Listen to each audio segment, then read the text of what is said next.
with Dan, and Dan is a drummer and he plays for a function band. Yeah. And this video is to educate our pupils about what a function band is and what it would be like to play in one, because hopefully some of them will do that one day. So can you just tell us about your function band that you play for? Well, I work with a band called Ultra 90s. They play music from the 1990s. A lot of dance songs and songs that people like to hear at parties.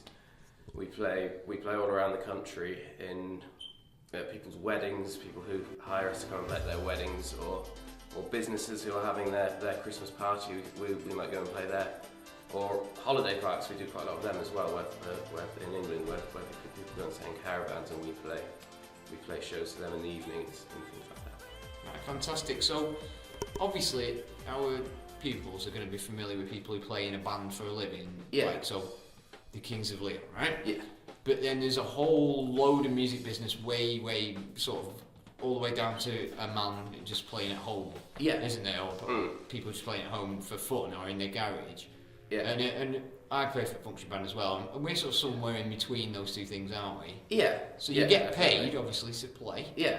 And would you describe for us in a bit more detail what kind of places you would normally get to play at? What those sort of gigs would be like? Well, the last one we did was at a specific venue for tribute shows, and it was in Coventry. It was quite a small room, about 200 people in the room who'd pay to come and see this tribute to the 90s, rather than coming to see a band like Coldplay or Kings of Leon. They're coming to see a themed show, which is a 90s show. So there's maybe people in their 30s and 40s, yeah, who were in their 20s, right? Yeah. Or even their teens in the 90s. Most of it is late 20s to early 30s. That's our biggest target market. So really. they're reliving when they were younger. They're right? reliving their clubbing days. Yeah, okay, right.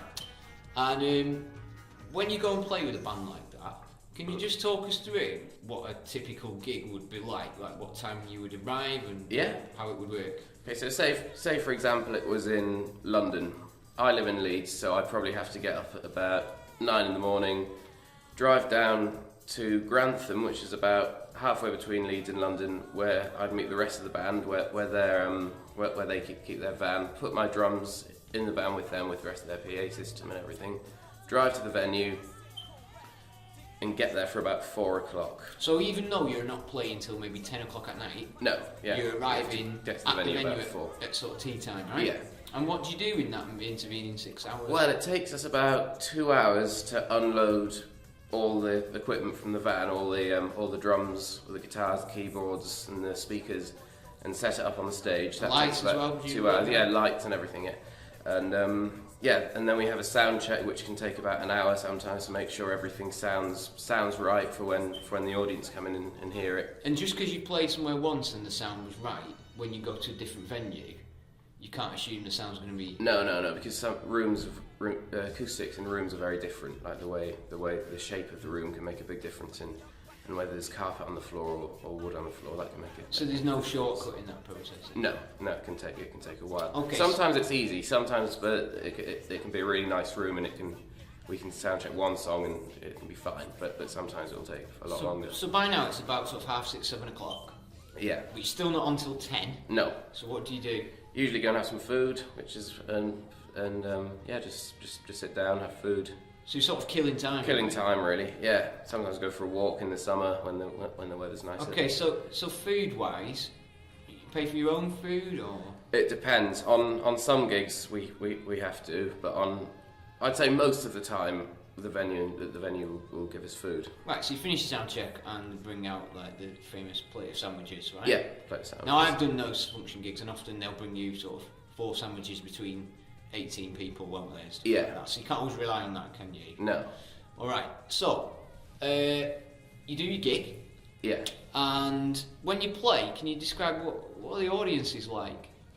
Well, it varies. Sometimes we can be playing to 1,000 people in a room, and they can all be there watching you and enjoying themselves. But other times there can be 20 people in a room who don't want to hear you, and you've got to not let that bother you and give the same kind of performance to whatever kind of audience you're playing. Right, so you're talking about being professional about it, yeah.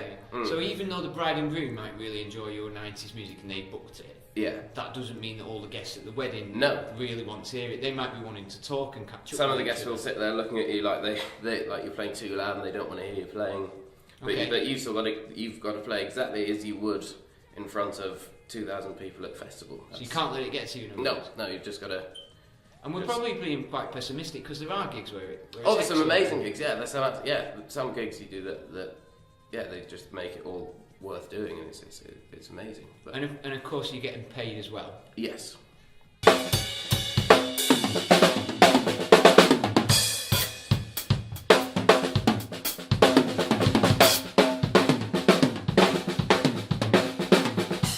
So, how does the payment work then? What normally happens with that? The payment works, well, normally we do all the gigs for 1 month, and then on the 25th of the next month, we'll have all the money from those gigs put in straight into our bank accounts. And does your band have a manager who does that for you? Yes.